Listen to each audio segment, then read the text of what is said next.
Toxic পিপলদেরকে কীভাবে handle করব, এই সম্পর্কে কোরআন কি বলে। কোরআন এই সম্পর্কে এমন অসাধারণ কিছু বলে যেটা সেলফ হেল্প বইতে আমি পাই নাই। সেলফ হেল্প বইগুলো অনেকগুলো বই বের হয়েছে, how to deal with toxic people, but সেগুলোর আমি যদি সামারি করি, মেইন যে পয়েন্টটা তারা বলে সেটা হচ্ছে কেউ যদি তোমার লাইফে টক্সিক হয় তাকে তুমি কমপ্লিটলি বাদ দিয়ে দাও তোমার জীবন থেকে, তাহলে তুমি ভালো থাকো। তুমি নিজেকে ভালোবাসো এবং তোমার লাইফে যদি কোনো টক্সিক মানুষ থাকে তুমি তাকে বাদ দিয়ে দাও, রাইট? এটা হচ্ছে গিয়ে মূল কথা। তার সাথে তারা আরও অনেক পয়েন্ট বলে, বাট এই দুইটা হচ্ছে তাদের ফাউন্ডেশন যে টক্সিক পিপল অ্যাভয়েড করার উপায় কি। টক্সিক পিপল বলতে ডেফিনেটলি এমন মানুষ যে রেগুলারলি আপনাকে মানে যে আপনাকে হয়তো বুলি করে, যে আপনাকে হয়তো কখনো কষ্ট দিছে, যার সাথে আপনার ইন্টারাকশন আপনার ভালো লাগে না সবসময়, বা যে আপনাকে বিরক্ত করে, আনকমফোর্টেবল, ইরিটেটিং, এদের কথা বলা হচ্ছে। কিন্তু এই জিনিসটা ডেফিনেটলি কিছু কিছু কিছু কনটেক্সটে এই জিনিসটা একটা ভালো বুদ্ধি, বাট অনেক কনটেক্সট এটা ভালো বুদ্ধি না। এবং এক্সাম্পল দিই, ধরেন আপনার সিচুয়েশনটা এরকম যে আপনার হাজব্যান্ড টক্সিক, টক্সিক এই সেন্সে যে সে আপনাকে মারে না, সে মদ খায় না, সে পরকীয়া করে না, কিন্তু সে মাঝে মাঝে বিরক্তিকর কথা বলে। সে টক্সিক, আবার আপনি তাকে ভালোবাসেন, আপনি তাকে ছাড়বেন না, আবার আপনার তার টক্সিসিটিও ভালো লাগে না। আচ্ছা, এটা একটা এক্সাম্পল।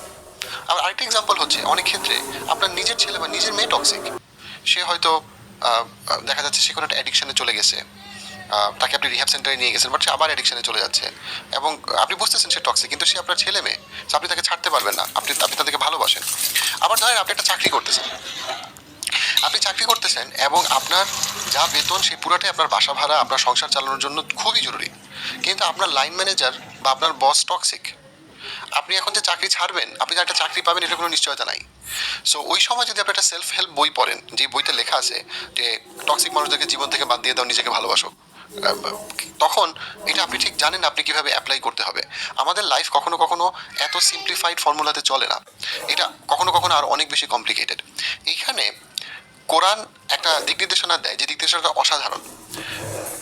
আল্লাহ একটা পার্টিকুলার আয়াত নাজিল করছেন। আল্লাহ কোরআনে বলছে সূরা নাবাতে, যেটা 30 পারার প্রথম সূরা, আপনার 35 নম্বর আয়াতে উনি জান্নাতের বর্ণনা দিচ্ছে যে যারা মুমিন তারা জান্নাতে প্রবেশ করবে এবং জান্নাতে তারা নানা রকম সুযোগ সুবিধা, খাবার থেকে শুরু করে জীবনের সমস্ত মানে কোয়ালিটি অফ লাইফের সর্বোচ্চ পূর্ণতা সেখানে পাবে, প্রশান্তিতে থাকবে। এবং তারপরে উনি বলতেছেন 35 নম্বর আয়াতে, খুব ইন্টারেস্টিং, উনি বলতেছেন লা ইয়াসমাউনা ফিহা লাগওয়া ওয়ালা কিযাবা, এবং তারা এমন একটা জায়গায় থাকবে, মিনিং যারা জান্নাতি, সেইখানে কেউ তাদেরকে ছোট করবে না, কটাক্ষ করবে না,